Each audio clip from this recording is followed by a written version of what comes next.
Israel, Iran யுத்தம் அப்படிங்கிறது அமெரிக்காலயே ஒரு கலவரத்த ஏற்படுத்திருச்சு. எந்த அளவுக்கு அப்டின்னா, ட்ரம்ப் வந்து கொஞ்ச காலம் ஆயிப்போச்சு. கொஞ்ச காலம் தானே ஆயிப்போச்சு. ரொம்ப காலம் ஆகல அப்படின்னு சொல்லக்கூடாது.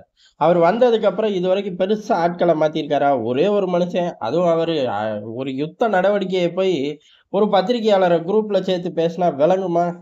ரேடியோ ஸ்டேஷன் மைக் ஆன் பண்ணிட்டு ரகசியத்த பேசுற மாரி ஆயிப்போச்சு. அதனால தூக்குனாரு. அது வேற கதை விட்டுருவோம். இப்ப அடுத்த கட்டமா பென்டகன் சீஃப்பையே தள்ளி வச்சுட்டாரு.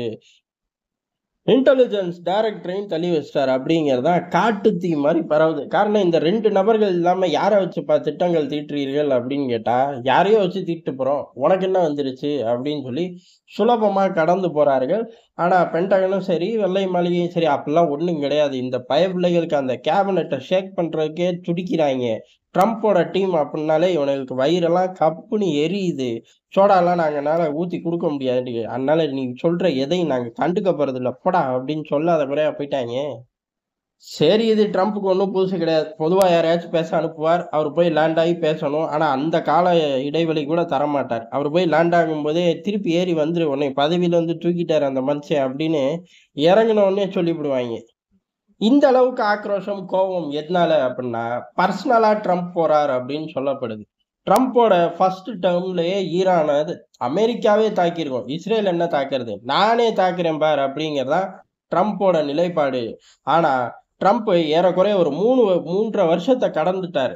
அதனால அன்னைக்கு இருந்த ராணுவ தலைமை அப்படிங்கிறது சம்மதிக்கல. ஈரான தாக்குறக்கு சம்மதிக்கல. ஏன் அப்டின்னா, இந்த ஆள் எலக்ஷன தள்ளி வைக்கவும், பெரிய அளவுல எலக்ஷன்ல ஜெயிக்கவும், ஈரானோட யுத்தத்த கொண்டு வராரு அப்படின்னு அன்னைக்கு இருந்த ஜெனரல் மார்க் மில்லி கணக்கு போட்டார். யாரு? அமெரிக்க தளபதி இப்படிலாமா சொல்லுவாய்ங்க? யுத்தம்னு முடிக்கிறக்குள்ள தாக்கிப்புட்டு எஜமான்ல சொல்லுவாய்ங்க அப்படின்னா, மார்க் மில்லிக்கு ஏதோ ட்ரம்போட தலைமையில யுத்தம் செய்ய பிடிக்கலையாட்டுக்கு. ஏன் பிடிக்கல? அவர்ட்ட போய் கேட்கவா முடியும்? அவர் ஒண்ணும் பக்கத்து தெருவுல இல்லப்பா. எவனாச்சும் அங்க உள்ள ஏஜென்சி கொஞ்ச காலங்கள்ல பிரேக் பண்ணுவான். அப்ப எடுத்து விரிவா நம்ம பார்ப்போம். அன்னைக்கே மனுஷனால ஈரான தாக்கணும்னு போட்ட திட்டம் கை குடுக்கவே இல்ல. அத போய் பர்சனலா எடுத்துக்கிட்டு இப்ப கிளம்பி வந்திருக்கார் அப்படின்னு சொல்லப்படுது. எந்த அளவு உண்மை தெரியல. அமெரிக்க அரசியல்ல இப்படிலாம் பேசிக்கிறாய்ங்க. சரி அமெரிக்கால தான் இப்படி பேசிக்கிறாய்ங்க அப்படின்னா, ஈரான் மிகப்பெரிய குற்றச்சாட்ட சொல்லுது. கமேனிய தான் இவர்கள் டார்கெட் பண்றார்கள். இன்னமும் சொல்றோம், ஈரானோட அணு ஆயுதம்லாம் இங்க பிரச்சனையே கிடையாது. இவனுங்களுக்கு பிரச்சனையே ஈரான்னு ஒரு நாடு இருக்கு. அந்த நாட்டு தனக்குன்னு ஒரு தனியான ஒரு சட்டங்கள வகுத்து உட்கார்ந்திருக்குங்கிறது தான் இவனுங்களுக்கு பிரச்சனையே. அதனால தான் இப்ப அணு ஆயுதம் இருக்கு, பாலிஸ்டிக் மிசைல் இருக்கு, எல்லார்கிட்டயும் தான்டா இருக்கு. எங்ககிட்ட மட்டுமா இருக்கு? இதெல்லாம் சொல்லிட்டு ஒரு நாட்டோட தலைமைய தூக்குவோம் அப்படின்னு ஒத்த கால்ல நிக்கிறார்கள் அப்படின்னா, இவர்கள் எப்பேர்ப்பட்ட விஷமசாலிகள் அப்படின்னு சொல்லியிருக்காய்ங்க. கடைசி வரை ஊருக்கே தெரியும். ஆனா தட்டி கேட்க தான் ஒரு பயல்ட்டயும் தைரியம் இல்ல. அது ஒரு பக்கம் இருக்கட்டும். அதே மாரி இஸ்ரேல் தாக்காது. நாங்க பேச்சுவார்த்தையில உட்கார்ந்துருக்கோம். பேச்சுவார்த்தையில இத இத விடுங்க. இத இத நாங்க விட்டு தர்றோம். இப்படின்னு பேசிக்கிட்டு தான் இருந்தாய்ங்க. கடைசி தாக்குதல் அன்னைக்கு வரையும் இப்படி பேசிக்கிட்டு இருந்தாய்ங்க. கடைசியில பார்த்தா தாக்குதல் நடத்திட்டார்கள். அதனால இவர்கள நம்பி பிரயோஜனமே கிடையாது.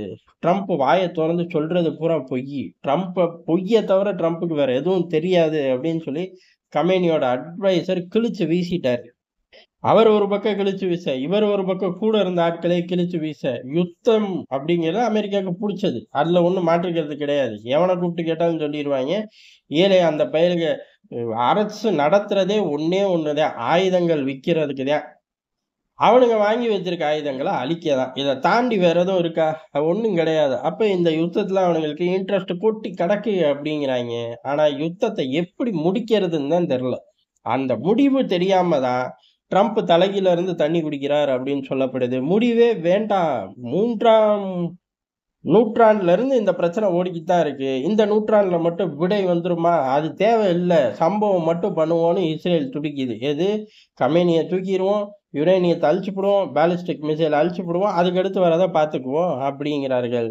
அமெரிக்காவுக்கு எக்ஸிட் பிளான் அப்படின்னு ஒண்ணு வேணும். எக்ஸிட் பிளான்னு மேல டைட்டில் தான் குடுக்க முடியும். அது ஸ்கிரிப்டே வரலையாமா.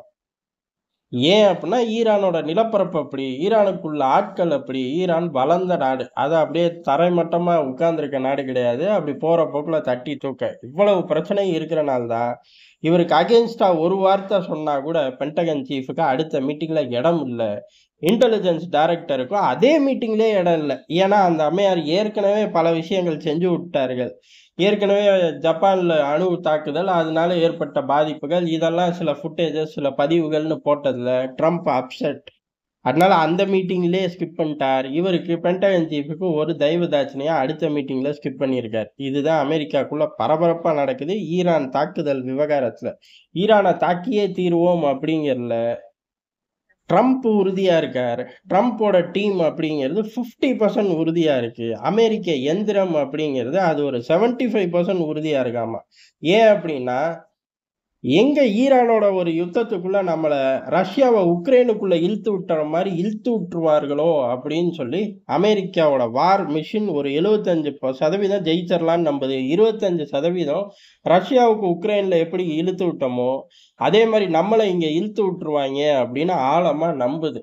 ட்ரம்போட டீம் அப்படிங்கிறது நம்ம டார்கெட் அப்படிங்கிறது பெரிய அளவுல இந்த பக்கம் சீனாவை நோக்கி இருக்கு, ஆசிய பகுதிகளில் இருக்கு. ஈரான் அப்படிங்கிறது மினிமமா தான் இருக்கு. அதனால 50% ஃபோக்கஸோட அவர்கள் இருக்காரு. ஆனா தலைமை ட்ரம்ப் என்னோட ஃபர்ஸ்ட் டேர்ம்லயே சாதிக்க முடியலடா, செகண்ட் டேர்ம்லயாச்சும் சாதிக்கணும், இல்ல அப்படின்னா 3வது முறை நிப்பேன் அப்படின்னு அந்த கிளியரன்ஸை கொடுத்து வந்து நான் சாதிப்பேன் அப்படிங்கிற மாதிரி 100% ஈரானை தாக்கக்கூடிய மனநிலையில உட்கார்ந்துருக்காரு. இப்படி எப்படி மல்டிபிள் ஜோன்ல கிரியேட் ஆச்சு அப்படின்னா, இதுக்கு அடிப்படை அப்படிங்கிறது ஏகப்பட்ட லாபி செய்யற குழுக்கள் இருக்கார்கள். அவர்கள் இந்த விவகாரத்தை கொள்ளாண்டுகளா உயிரோட்டத்தோட வச்சிருக்கார்கள் இஸ்ரேலுக்காக. அதனால தான் இப்படி மல்டிபிள் வெர்ஷன்ல அமெரிக்காவே வெவ்வேறு ஜோன்ல நிக்குது அப்படிங்கிறார்கள். நிக்கட்டும், யுத்தத்தை பண்ணிடுவாங்களா அப்படின்னு கேட்டா, அவனுங்க எவ்வளோ ஜெயிக்கலாம், எவ்வளோ தோற்கலாங்கிறதுக்கு தான் இந்த 100, 75, 50ன்னு அவன் மனசுல ஒரு கால்குலேஷன். ஆயுதங்கள் வெளியில போயே தீரணும்.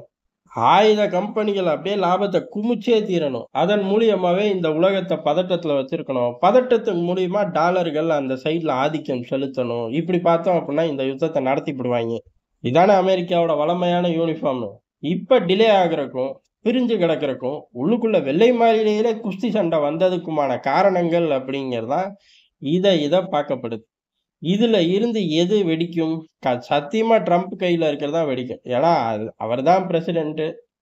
அவர் வச்சதுதான் அங்க சட்டம், வேத வாக்கு எல்லாமே. அதனால ட்ரம்போட முடிவு 100% இருக்கு. ட்ரம்ப்புக்கு தேவை என்ன? One shot.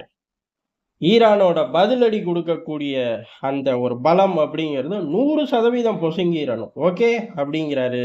இவனுங்க எல்லாம் ஓகே சார் 75 அப்படிங்கிறாங்க. எது? ராணுவம். கோபமா இந்த பக்கம் டீமை பார்த்திருப்பாரு.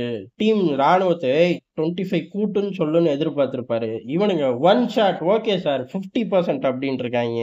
மனுஷன் லபா லபான்னு கத்திட்டு 100% ஐ நீட் அப்படின்ட்டு கிளம்பி போயிருப்பாரு. எங்க போயிருப்பாரு? அடுத்த விஷயத்துக்கு போயிருப்பாரு. அவருக்கு என்ன விஷயமா இல்ல? உக்ரைன் ஆக்டிவா தான் இருக்கு, சீனா இருக்கு, ரஷ்யா வேற கொந்தளிச்சு போய் நிக்குது. இப்படி பல விஷயங்கள் இருக்கு. அதனால அடுத்த விஷயத்த நோக்கி போறாரு. ஆனா ஈரான் விவகாரம் அமெரிக்காலேயே ஒரு புயலை கிளப்பிடுச்சுங்கிறது எவனும் எதிர்பார்க்காத ஒரு விஷயம். சம்பவம் நடந்து போச்சு.